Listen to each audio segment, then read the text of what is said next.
एक था राजा, एक थी रानी। उसके पास सिपाही, घोड़े, दास दासियां, धन दौलत सब कुछ था, सिर्फ उन्हें संतान नहीं थी। इसी कारण राजा रानी बहुत ही दुखी रहते थे। संतान प्राप्ति के लिए उन्होंने हर तरह का दान धर्म, धार्मिक अनुष्ठान, जप मंत्र, व्रत पूजा पाठ किए, लेकिन कोई फायदा नहीं हुआ। अब राजा रानी दोनों ही बुढ़ापे की ओर बढ़ते गए। बुढ़ापे की ओर बढ़ते गए तो दोनों गहरी सोच में पड़ गए। अब हमारे इतने बड़े राज्य का क्या होगा? कौन बनेगा इस राज्य का वारिस? कौन लेगा प्रजा की जिम्मेदारी? राजा रानी दिन रात इसी चिंता में घुलने लगे। उन्हें खाने पीने की भी सुध नहीं रहती।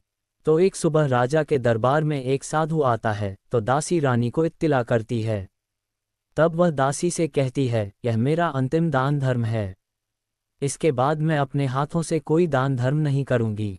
रानी चावल भरा छाछ हाथ में लेकर बाहर आती है और साधु की झोली में भिक्षा डालने आगे बढ़ती है। तो उसके चेहरे पर छाई उद्विग्नता साधु की दृष्टि में आती है। वह उससे पूछता है, रानी साहिबा, क्या हुआ है? आप क्यों इतनी उदास हैं? तब रानी साधु को सारी हकीकत बताती है और सिसकने लगती है। उस पर वह साधु कुछ पल गंभीर हो जाता है और कहता है, चिंता मत करना रानी साहिबा, आपकी संतान की इच्छा पूरी हो जाएगी। आपकी कोख से एक पुत्र जन्म लेगा। मात्र वह 14 साल तक ही आप लोगों को मिलेगा, उसके आगे वह इस मृत्युलोक में नहीं रह पाएगा। इससे बढ़कर आपको कुछ देना मेरे लिए संभव नहीं है। अपनी बात पूरी करते उसने अपनी झोली में हाथ डाला, थोड़ी सी भभूत निकालकर रानी को दी और कहा, आप और महाराज दोनों इसे बांटकर ग्रहण करना, तुम्हें जल्द ही पुत्र प्राप्ति होगी। इतना कहकर साधु अपनी राह चला गया। उसके जाने के बाद रानी सोचने लगी, 14 साल तो 14 साल ही सही, उतने समय के लिए हमें पुत्र मिलेगा, यही काफ़ी है। उतने साल तक मैं उसे जी जान से बड़ा करूंगी, उसे ढेर सारा लाड़ दुलार दूंगी, अपनी संतान की मुराद पूरी करूंगी। उस रात अपना सारा राजकाज खत्म करके राजा जब रानी के महल में गए तो रानी ने क्या किया कि राजा को सारी बात बताई और साधु की दी भभूत राजा को दिखाकर बोली, साधु महाराज ने ये भभूत हम दोनों को ग्रहण करने को कहा है। राजा बोले, इतना दान धर्म किया, जब तप किया, कोई फल नहीं मिला। अब इस भभूत से हमें संतान प्राप्ति होगी क्या? उस पर रानी बोली, जब इतना सब कुछ किया तो अब ये भी सही। खामख्वाह उस साधु के क्रोध को क्यों बुलावा दें? राजा को अब किसी पर विश्वास नहीं था, लेकिन पत्नी को दुख न पहुंचे, इसलिए वह राजी हो गया। राजा राजी हो गया तो फिर क्या होता है कि राजा रानी दोनों नहाते धोते हैं। फिर अपने भगवान का नाम स्मरण करते हैं, अपने पुरखों को स्मरण करते हैं और उस साधु महाराज का नाम स्मरण करके वह भभूत बांटकर दोनों खाते हैं। उसके बाद दोनों निश्चिंत होकर सो जाते हैं। तो कुछ दिन गुजर जाते हैं और साधु द्वारा कहे अनुसार रानी गर्भवती हो जाती है। उस पर राजा रानी दोनों की खुशी गगन में नहीं समाती। राजा रानी से बोला, महारानी, सचमुच साधु महाराज की कृपा हो गई। तो 9 माह 9 दिन और 9 घंटे पूरे होकर रानी ने एक सुंदर गोरे चिट्टे पुत्र को जन्म दिया। राजा ने बड़ी धूमधाम से पुत्र का नामकरण किया। सारे राज्य में 8 दिन तक अन्नसंतर्पण रखा, उत्सव मनाया गया। अब पुत्र की कुंडली देखने के लिए राज्य के सबसे विद्वान पंडित जी को बुलाया। तो कुंडली देखकर पंडित जी बड़े चिंतित हो गए। कहने लगे, महाराज, हमारा राजपुत्र सिर्फ 14 साल तक हमारे पास रहेगा। राजा को इस बात की भनक थी। रानी को भी साधु महाराज की बात याद थी। दोनों चुप रह जाते हैं। उसके बाद राजा और रानी बड़े लाड़ प्यार से बेटे की परवरिश करते हैं, उसकी हर ख्वाहिश पूरी करते हैं। थोड़े समय के लिए ही सही, भगवान ने संतान की अपनी मुराद पूरी कर दी, इससे वे समाधान मानते हैं। राजपुत्र दिन प्रतिदिन बड़ा होता है। जब वह 7 साल का हो जाता है तो राजा एक अच्छे गुरु की नियुक्ति करके उसे पढ़ाई लिखाई, राजशास्त्र, शस्त्र विद्या, घुड़सवारी इत्यादि 12 विद्याओं का शिक्षण देते हैं। जब वह सब शास्त्र विद्या में पारंगत हो जाता है और 12 साल की उम्र का हो जाता है, तब एक अच्छी सी राजकन्या खोजकर उसकी शादी कर देते हैं। तो 2 और साल बीत जाते हैं। बेटा 14 साल का हो जाता है। एक दिन राजपुत्र राजा से बोलता है, पिताजी, मैं अपना सारा राज्य घूमकर देखना चाहता हूँ। आज तक मैंने सिर्फ इस राजवाड़े के अतिरिक्त कुछ नहीं देखा है। बेटे की बात सुनकर राजा चिंतित हो जाता है, क्योंकि पुत्र को 14वां साल शुरू हुआ था, अब कोई अनहोनी होने का वक्त नजदीक आ पहुंचा था। लेकिन राजा ये सब बातें पुत्र को बता नहीं सकता था। वह क्या करता है कि चेहरे पर खुशी लाकर बेटे से कहता है, हाँ हाँ जरूर जाओ बेटा, तुम्हें अपना सारा राज्य घूमकर देखना चाहिए। कहाँ क्या है ये सब जानना चाहिए। कल मेरे बाद तुम ही को तो राजा बनना है। मात्र एक बात का ध्यान रखें, तुम जहाँ जा रहे हो, क्या कर रहे हो, ये बात अपनी पत्नी को नहीं बताना। पुत्र कहता है, ठीक है पिताजी, आपने जो कहा है मैं वैसा ही करूँगा। तो होता क्या है कि राजपुत्र दिन भर अपनी पत्नी के साथ मौज मस्ती करता है, खुशियां मनाता है और रात को ठीक 12 बजे बिस्तर से उठकर बाहर चला जाता है। फिर पौ फटने से पहले वापस अपने महल में आकर सो जाता है। ऐसे बहुत दिनों तक चलता रहा। अब पुत्र का 14वां साल खत्म होने में कुछ दिन ही बाकी रहते हैं। इतने में क्या होता है कि उसकी पत्नी यानी छोटी रानी रात में जाग जाती है। वह देखती है कि बिस्तर पर राजपुत्र नहीं है। वह महल में सब जगह देखती है तो राजपुत्र कहीं भी नजर नहीं आता। तो वह क्या करेगी, किससे कहेगी। वह चुपचाप रहती है।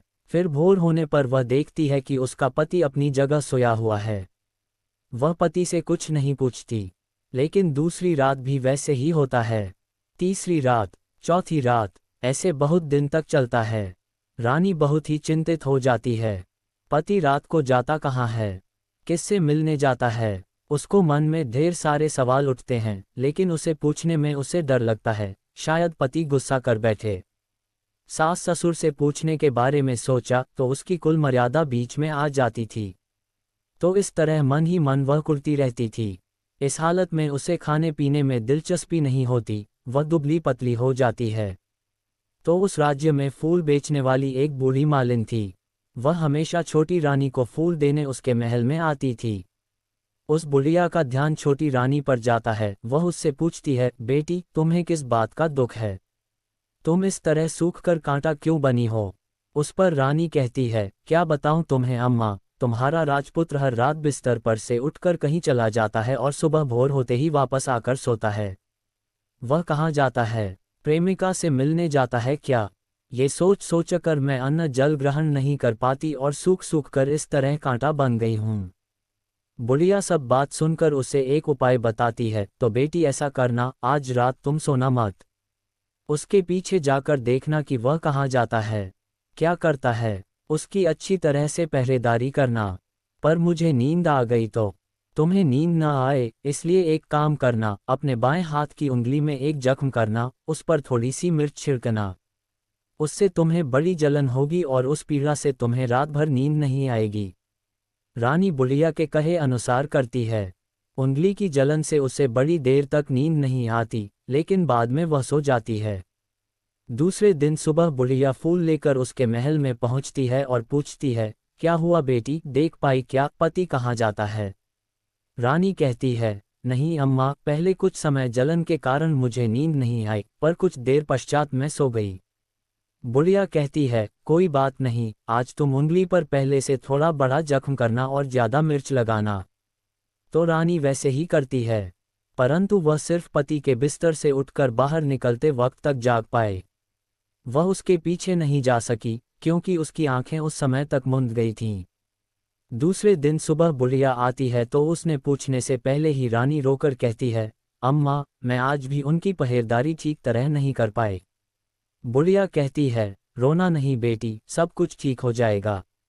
तुम आज रात जख्म और बड़ा करना और उस पर ज्यादा मिर्च छिड़कना। और एक काम करना बेटी, वह जब जाने के लिए निकलता है तो उसका रास्ता रोकना। बुढ़िया ने जैसा बताया रानी वैसा ही करती है। आज रात उसे नींद नहीं आती। पति रात 12 बजे बिस्तर से उठकर जब महल से निकलने के लिए चलने लगता है तो वह बुढ़िया ने जैसे बताया वैसे ही करती है। दौड़कर जाकर पति का रास्ता रोकती है और कहती है, कहाँ जा रहे हो, किससे मिलने जा रहे हो, मुझे बताओ। राजपुत्र उसे समझाने की बहुत कोशिश करता है, देखो, अगर मैंने तुम्हें वह बताया तो मैं तुम्हें दोबारा नहीं मिल पाऊंगा। कोई बात नहीं, न मिल पाओ, लेकिन आप रात के समय कहाँ जाते हो, यह मुझे पहले बता दीजिए। राजपुत्र निरुपाय हो जाता है। पत्नी की जिद के आगे उसकी एक नहीं चल पाती। ठीक उसी समय उसका 14वां साल खत्म होकर 15वां साल लगने वाला था। जो होता है वह हो जाने दो, वह सोचता है और कुछ चावल मंत्रों से सिद्ध करके पत्नी को देकर कहता है, इन चावलों के दानों को दोनों हाथों की मुट्ठी में पकड़ना। पहले दाएं हाथ में पकड़े चावल मेरे ऊपर फेंकना, मैं कौन हूं तुम्हें पता चल जाएगा। बाद में बाएं हाथ में पकड़े चावल मेरे ऊपर फेंकना, मैं जैसा था तुम्हें मिल जाऊंगा। लेकिन यदि तुम बाएं हाथ के चावल मेरे ऊपर फेंकना भूल गईं तो मैं तुम्हें कभी नहीं मिल पाऊंगा। नहीं भूलूंगी, रानी बड़े आत्मविश्वास के साथ कहकर दाएं हाथ में पकड़े चावल पति के ऊपर फेंक देती है। तो राजपुत्र एकदम एक विशाल घोड़ा बन जाता है, एकदम उम्दा, सफ़ेद, गर्दन पर लंबी याल। देखते देखते वह तेजी से दौड़ने लगता है। रानी उस घोड़े को एकदम भौचक्की होकर देखने लगती है और पति ने बाएं हाथ के चावल फेंकने की जो बात कही थी वह भूल जाती है। उसकी आंखों के सामने घोड़ा महल से बाहर निकलकर चला जाता है। घोड़ा जो महल से बाहर जाता है तो वापस नहीं आता। अब रानी को बड़ा पश्चाताप होता है। वह स्वयं को कोसने लगती है, लेकिन अब उसका कोई फायदा नहीं होने वाला था। राजपुत्र अब वापस नहीं आने वाला था। सुबह होते ही महाराजा महारानी को सब बात पता चलती है। उन्हें बहुत दुख होता है। वे बिस्तर पकड़ते हैं और राह देखते हैं कि एक दिन उनका बेटा वापस आ जाए। इस तरह 1 महीना गुजरता है, 2 महीने गुजरते हैं, 3 महीने गुजरते हैं। आखिर 6 महीने पूरे होते हैं। राजपुत्र का कोई अता पता नहीं लगता। प्रधान राजपुत्र को ढूंढने के लिए राज्य के गांव-गांव सिपाही भेजता है, लेकिन उन्हें कोई सफलता नहीं मिलती। इधर रानी अपनी हठ के कारण पति गायब हो गया ये सोचकर स्वयं को मन ही मन कोसती है और प्रण लेती है कि कुछ भी करके पति को ढूंढ लाएगी और उसे वापस घर लेकर आएगी। एक दिन वह सुबह उठकर सास ससुर के महल में जाती है और कहती है कि मैं अपने पति की खोज में जा रही हूँ। महाराजा महारानी को और क्या चाहिए था, कुछ भी करके उनका बेटा उन्हें वापस मिलना चाहिए था। वे बहू को जाने की अनुमति देकर कहने लगे, बेटी तुम्हें जो चाहे वह करो, जहाँ जाना है वहाँ जाओ, लेकिन हमारे बेटे को वापस लेकर आओ। भगवान तुम्हें कामयाबी दें। अब रानी क्या करती है कि अपना शाही वेश बदलकर एक सेठानी बन जाती है। कुछ दास दासियों को, कुछ नौकरों को साथ में लिया, कुछ सामान साथ लिया और राज्य की सीमा पर जाकर वहां एक भोजनालय खोल दिया। वहां आने वाले सब यात्रियों को खाना मुफ्त में देने लगी, मात्र एक शर्त रखी कि खाने वाले को उसकी देखी कोई अजीब चीज उसकी मालकिन को यानी राजकन्या को बतानी पड़ेगी। तो वहां आने वाला हर नागरिक अपनी तरफ से मैंने ये देखा, मैंने वह देखा कहकर वहां से मुफ्त खाना खाकर जाता था। परंतु रानी को जो बात चाहिए थी वह अब तक मिली नहीं थी। ऐसे ही कुछ दिन बीत गए तो इधर क्या होता है कि रानी के महल फूल लेकर जाने वाली बुढ़िया के एक बेटा और बहू थे। उनका एक छोटा बेटा था, यानी बुढ़िया का एक पोता था। तो बेटा और बहू सुबह काम के लिए निकलते थे तो पोते को संभालने की जिम्मेदारी बुढ़िया पर रहती थी। बुढ़िया दिन भर पोते को संभालती थी। एक दिन होता है क्या है कि बुढ़िया को पान खाने की आदत थी, तो पान लगाने के लिए चूना चाहिए था। वह उसे तैयार करने के लिए सीपियां लेकर आए। इन सीपियों भूनने के लिए गोबर के कंडे चाहिए थे। कंडे इकट्ठा करने के लिए वह बांस की टोकरी लेकर चरवाहे के मैदान में गई। वहां बहुत सारे कंडे थे। उन्हें जमा करते करते उसे घर आने में अंधेरा हो गया। इस ओर शाम होते ही काम से वापस बेटा बहू घर पहुंचे तो देखा कि बच्चा घर पर अकेला है और रो रहा है। वे दोनों गुस्से से लाल पीले हो गए। इतने में बुढ़िया घर आ पहुंची। बेटा ने पूछा, पोते को घर अकेला छोड़कर कहाँ गई थी? बुढ़िया बताने लगी कि मैं गोबर के कंडे इकट्ठे करने गई थी। इस पर बेटा बोला, दोबारा बच्चे को अकेला घर पर छोड़कर यदि कहीं गई तो मैं तुम्हें बहुत पीटूंगा। बुढ़िया कहने लगी, नहीं बेटा, फिर कभी ऐसा नहीं करूंगी। लेकिन दूसरे ही दिन बुढ़िया वह बात भूल गई और फिर चरवाहे के मैदान पर कंडे इकट्ठा करने चली गई। शाम को जब बेटा बहू काम से वापस लौटे तो देखते हैं कि बच्चा घर पर अकेला है और रो रहा है। अब उसके बेटे की सहनशक्ति खत्म होने लगी और बुढ़िया के वापस आने पर उसे घर से निकाल दिया। बुढ़िया रात भर घर के बाहर अंधेरे में बैठी रही और सुबह होते ही हाथ में टोकरी लेकर कंडे इकट्ठा करने के लिए निकल गई। उस दिन उस पर कंडे इकट्ठा करने का मानो पागलपन सवार था। कंडे इकट्ठा करते करते कब अंधेरा छा गया उसे मालूम ही नहीं चला। उसे जब ध्यान आया तो गांव का रास्ता भी ठीक तरह से दिखाई नहीं दे रहा था। वह अंधेरे में आंखें फाड़कर देखती देखती किसी तरह आगे निकल पड़ी। तो होता क्या है कि एक कपिला गाय छन छन की आवाज करते, गले की घंटी बजाते ठुमक कर उस मैदान पर आ गई। उसे देखकर बुढ़िया सोचने लगी कि इस गाय के पीछे पीछे जाऊंगी तो गांव तक पहुंच जाऊंगी। तब बुढ़िया उसके पीछे पीछे जाने लगी। वह गाय क्या करती है कि उस मैदान से लेकर एक एक करके 6 मैदान पार करती है। आखिर में वह 7वें मैदान पर पहुंचती है। तो वहां क्या होता है कि उस मैदान पर एक बड़ा सा पत्थर है। गाय जाकर उस पत्थर को अपना सींग मारती है। सींग मारा तो वह पत्थर दूर हट गया और पाताल में नीचे जाने की सीढ़ियां दिखाई देने लगी। तब वह गाय उन सीढ़ियों से नीचे जाने लगी। बुढ़िया वह सब देखती रही और झट जाकर गाय की पूंछ को पकड़ लिया। पूंछ पकड़कर वह गाय के साथ नीचे पाताल में पहुंच गए। पाताल में पहुंचते ही तुरंत गाय की पूंछ छोड़ दी और इधर उधर देखने लगी। वहीं से बुढ़िया ने देखा कि पाताल में सब जगह जगमगाहट है। दिया दीप जलते हैं और तेज रोशनी गाय के ऊपर पड़ती है और वहां अद्भुत घटनाएं घटने लगीं। डॉट डॉट डॉट गाय के नीचे जाते ही उसके गले में अपने आप सांकल पड़ गई और छम छम करके कोई दुधाड़ी में गाय का दूध दुहाने लगी। लेकिन जो भी कोई वह कर रहा है वह मात्र दिखाई नहीं दे रहा। बुढ़िया बहुत घबरा गई, कहाँ आकर फंस गई। वह सोचने लगी और यहाँ वहाँ छिपने के लिए जगह ढूंढने लगी। लेकिन उसे कहीं भी जगह नहीं मिली। हर जगह उजाला ही उजाला था। तो वह यूं एक कोने में खड़ी रह गई है और जो कुछ सामने हो रहा था उसे चुपचाप देखने लगी। कुछ पल के बाद वहां झट से एक उम्दा सफ़ेद घोड़ा आया। वहां 2 कुंड थे, उसमें से एक कुंड में उस घोड़े ने छलांग लगाई और ऊपर आ गया। अब उसे राजपुत्र का रूप प्राप्त हो गया। राजपुत्र बनने के बाद उसने दूसरे कुंड के पानी में स्नान किया। वहां रखे नए कपड़े पहने हैं। नजदीक ही एक सुंदर पलंग था, उस पर आकर वह बैठ गया।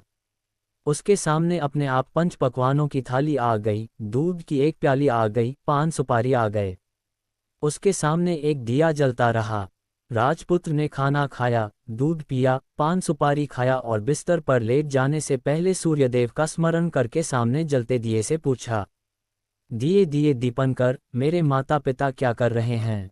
दिया बताने लगा, बेटे के शोक में डूबे हैं। राज्य कौन संभाल रहा है? राज्य प्रधान संभालता है। मेरी पत्नी क्या करती है? उसने चौराहे पर भोजनालय शुरू किया है और आते जाते लोगों से वह नई खबर के बारे में पूछती है। दिए के ये कहते ही राजपुत्र कहते लगा, ठीक है। उसके बाद वह सो गया। बुढ़िया कोने में खड़ी रहकर यह सब देखती रही। ऐसी अद्भुत घटना उसने जिंदगी में पहली बार देखी थी। उसे अंदर ही अंदर चुलबुलाहट होने लगी। वह अपनी भूख प्यास भूल गई और आगे क्या होता है कि उसे उत्सुकता से देखने लगती है। लेकिन उसके बाद और कुछ घटनाएं नहीं घटतीं। रात गुजर गई और सुबह हो गई। सुबह होने पर पलंग पर सोया राजपुत्र उठा और फिर से पहले वाले कुंड में छलांग लगाई, तो अब वह फिर से घोड़ा बनकर कुंड से बाहर आ गया। बाहर आते ही वह तेजी से उस पाताल नगरी से बाहर निकल गया। लेकिन वह कहाँ गया, बुढ़िया को कुछ पता नहीं चला। उसके बाद पिछली रात की तरह कोई उस गाय का छम छम करके दूध दोहने लगा। जैसे ही दूध दुहाना खत्म हुआ, उसके गले की सांकल अपने आप खुल गई और वह गाय तेजी से ऊपर जाने वाली सीढ़ियां की ओर भागने लगी। गाय को दौड़ते देखकर बुढ़िया सोचने लगी, अब गाय के साथ यहां से ऊपर जाना ही समझदारी है, नहीं तो कोई मुसीबत आकर मेरे ऊपर टपक जाएगी। झट से उसने गाय की पूंछ पकड़ ली और गाय के साथ ऊपर आ गई। गाय जब ऊपर मैदान में पहुंची तो उस सुरंग का रास्ता अपने आप बंद हो गया और उसके मुंह पर एक बड़ा सा पत्थर पूर्ववत खड़ा हो गया। ऊपर आकर वह गाय जंगल की ओर निकल गई, तो इधर बुढ़िया एकदम बावली सी गई। उसने पाताल नगरी में जो कुछ देखा वह जल्द से जल्द किसी को बताने के लिए उतावली हो उठी। उसे एकदम याद आया है कि नगर की सीमा पर कोई औरत भोजनालय चलाती है और नई बात बताने वाले को अच्छा खाना पीना मुफ्त में देती है। वह सोचने लगी कि क्यों ना मैं ये बात उस औरत को जाकर बताऊं। यदि उसे यह बात पसंद आ गई तो बाकी जीवन खाने पीने की झंझट से मुक्ति मिलेगी। बुढ़िया ने मन में तय किया और तुरंत उस भोजनालय के द्वार पर टंगे नगाड़े के सामने खड़ी हो गई और जोर जोर से नगाड़ा बजाना शुरू दिया। नगाड़े का इस तरह शोर सुनकर मालकिन यानी छोटी रानी मन में प्रसन्न हो जाती है कि शायद कोई बड़ी बात लेकर यहाँ आया है। रानी सिपाहियों को आदेश देती है, जाए और जो कोई आया है उसकी अच्छी खातिरदारी कीजिए। आदेश पाते ही सिपाही नीचे दौड़ गए तो एक बुढ़िया नगाड़ा बजा रही है।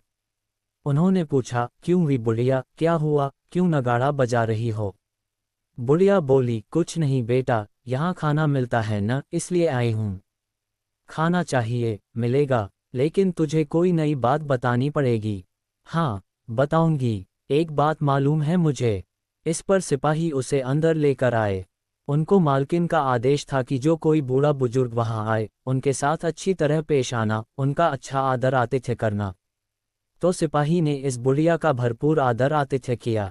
उसे बड़ी सी थाली भरकर व्यंजन परोसते हैं। बुढ़िया कुछ दिनों से भूखी थी, वह खाने पर टूट पड़ी। खाना खाने के बाद सिपाही ने उसे नई साड़ी पहनने को दी। उसके बाद उसे लेकर रानी के पास आए। बुढ़िया और रानी ने तुरंत एक दूसरे को पहचान लिया।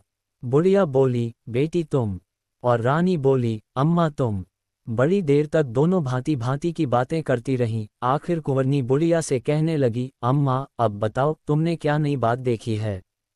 नई बात? मैंने कोई नई बात देखी नहीं है। वह तो मेरे पास तुम्हें देने के लिए खाने के पैसे नहीं थे, इसलिए मैंने झूठ कहा और नगाड़ा बजाया। रानी ने कहा, अम्मा घबराना नहीं, मैं किसी को तुम्हारा नाम नहीं बताऊंगी। फिर भी बुढ़िया, मैंने क्या देखा, कब देखा, करके आनाकानी करने लगी। इस पर कुंवरनी ने उससे कहा, देखो अम्मा, यदि तुमने मुझे वह नई बात बताई तो जिंदगी भर में तुम्हारी देखभाल करूंगी, तुम्हें रानी माता की तरह रखूंगी। अब बुढ़िया बताने को तैयार हो गई। उसने जो कुछ उस चारागाह वाले मैदान पर देखा था वह सब कुछ कुंवरनी को बता दिया। बुढ़िया की वे बातें सुनकर कुंवरनी को यकीन हो गया है कि वह राजपुत्र उसी का पति है।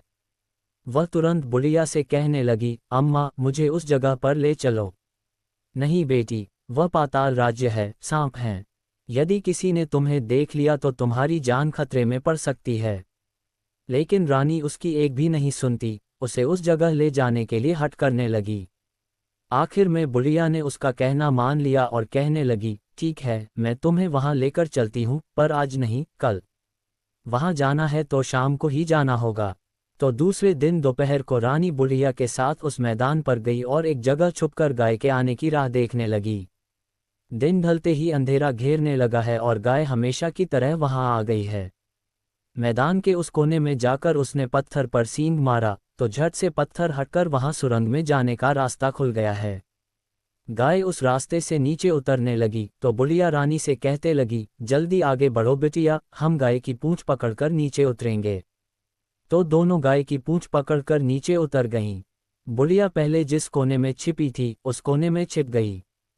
अब नीचे सब कुछ पहले जैसा घटित हो रहा था। गाय के गले में अपने आप सांकल पड़ गई। कोई अदृश्य रूप से उसका दूध दुहने लगा। एक सफेद उम्दा घोड़े ने आकर एक कुंड में छलांग लगाई तो राजपुत्र के रूप में ऊपर आया। वह राजपुत्र दूसरे कुंड में नहाने लगा। बाद में उसके सामने खाने की थाली आ गई, दूध की प्याली आ गई, पान बीड़ा आ गया। राजपुत्र सब ग्रहण करके सोने के लिए पलंग पर गया तो सोने से पहले सूर्यदेव का स्मरण करके वह दिए से पूछने लगा, दिए दिए दीपन कर, मेरे माता पिता क्या कर रहे हैं? तो दिया कुछ जवाब नहीं देता, बल्कि वह बुझने लगता है। तब राजपुत्र को कुछ अघटित हुआ है, इसका संदेह हो गया है। वह उदास हो गया है और जो कुछ हुआ है वह हो जाने दो, ऐसा सोचकर सोने के लिए बिस्तर पर लेट गया। अब रानी का संयम छूट गया। वह दौड़कर पति के पास गई और उसके पैर पकड़ने के लिए आगे बढ़ने लगा। राजपुत्र तुरंत ही पत्नी को पहचान गया। वह झट से पीछे हट गया और चिल्लाने लगा, नहीं नहीं, मुझे मत छूना, सर्वनाश हो जाएगा। रानी दोनों हाथ जोड़कर पति से अपनी भूल स्वीकार करने लगी। स्वामी, मुझसे भूल हो गई, मुझे आपसे नहीं पूछना चाहिए था कि आप रात को कहाँ जाते हो। मैं अपनी भूल स्वीकार करती हूँ, मुझे मेरी भूल की सजा मिल गई है। अब आप घर चलें। आपके वियोग में आपके माता पिता ने बिस्तर पकड़ लिया है। आपकी प्रजा भी बहुत दुखी है। उस पर राजपुत्र कहने लगा, वही तो एक बार तुम गलती कर बैठी हो, अब दोबारा मत करना, नहीं तो अब मैं तुम्हें जो दिख रहा हूँ वह भी नहीं दिखूंगा। रानी अब विलाप करने लगी, जोर जोर से जमीन पर सिर पटकने लगी। राजपुत्र के मन में उसके प्रति दया उत्पन्न हो गई। वह उससे कहने लगा, यदि तुम मुझे पाना चाहता हो तो तुम्हें एक काम करना होगा। काम कठिन है, लेकिन वह तुम्हें अकेले करना होगा। कहो स्वामी, कितना भी कठिन काम हो, मैं वह पूर्ण करूंगी। रानी कहने लगी। इस पर राजपुत्र ने उसे बताया, इस पाताल से ऊपर जाते ही तुम्हें एक घना जंगल नजर आएगा। ऐसे 6 जंगल पार करने के पश्चात 7वां जंगल मिलेगा। वह जंगल सबसे घना है। उस जंगल में बीचों बीच एक पीपल का पेड़ है, उसके आसपास की जगह पत्ते, फंदे, जटाएं, कांटे इत्यादि से ढक चुकी है। वहां बाघ, शेर, भालू, सांप सभी धमा चौकड़ी बैठती है। तुम्हें उन सब को भगाकर वह जगह साफ करनी है। उसकी गोबर से लिताई करके पवित्र बनाना है। रंगोली से सजाना है। उसके बाद वहां धूप, कपूर, अगरबत्ती जलानी है। फूल कुमकुम से पेड़ की तने की पूजा करनी है। दूध दही से बने चावल का भोग चढ़ाना है। ये सब तुम्हें दोपहर को 12 बजने के पहले करना है। 12 बजने के समय तुम्हें उस जगह पर बैठकर सूर्य भगवान का ध्यान करना है। ठीक 12 बजे सूर्य भगवान का रथ वहां उतरेगा। वे वह सब देखकर खुश हो जाएंगे और कहेंगे, जिस किसी ने ये सब किया है उसे मैं मनचाहा फल दूंगा। तो तुम सामने जाकर उसके रथ का दाहिना घोड़ा मांगना, मैं तुम्हें मिल जाऊंगा। इतनी बात कहकर राजपुत्र अपने पलंग पर सो गया और छोटी रानी भोर होने की राह देखने लगी। भोर होते ही वह बुढ़िया के साथ गाय की पूंछ पकड़कर ऊपर आ गई। ऊपर आने के बाद वह बुढ़िया से कहने लगी, अम्मा, अब मैं अकेले ही आगे जाऊंगी, तुम भोजनालय वापस जाओ। वह जंगल में जाकर राजपुत्र की बताई जगह ढूंढने लगी और स्वयं आरी से वह जगह साफ कर दी। बाद में राजपुत्र ने जैसे बताया वैसी लिपाई पोताई करके वापस आ गई। दूसरे दिन पौ फटने से पहले उठी और जंगल में उस जगह पहुंची। वहां जाकर इत्र गुलाब का पानी छिड़क कर वह जगह सुगंधित की। धूप अगरबत्ती जलाकर उसे पवित्र किया और पूजा की सब सामग्री वहां तैयार रखकर सूर्य भगवान का ध्यान करने बैठ गई। जैसा कि पति ने बताया था, दोपहर को ठीक 12 बजे सूर्य भगवान का रथ उस पीपल के पेड़ पर आकर रुका है। सूर्य भगवान ने जब रथ से नीचे देखा तो सुगंधित वातावरण देखकर वह बहुत प्रसन्न हो गए। फिर वे बोले, जिस किसी ने ये काम किया है वह यहाँ आकर आज मुझसे कुछ भी मांगे, मैं उसे दे दूंगा। रानी ने जब ये शब्द सुनने हैं तो बिना समय गंवाए दौड़कर उनके सामने आ गई और उनको साष्टांग नमस्कार करके बोली, भगवान, वह मैं ही हूँ, मैंने ही यह जगह साफ की है। अच्छा, तो तुम्हें जो चाहिए वह मांगो। भगवान, मुझे आपके रथ का दाहिना घोड़ा चाहिए। सूर्य भगवान बोले, नहीं नहीं, मैं तुम्हें और कुछ भी दे सकता हूँ, लेकिन ये घोड़ा नहीं दे सकता।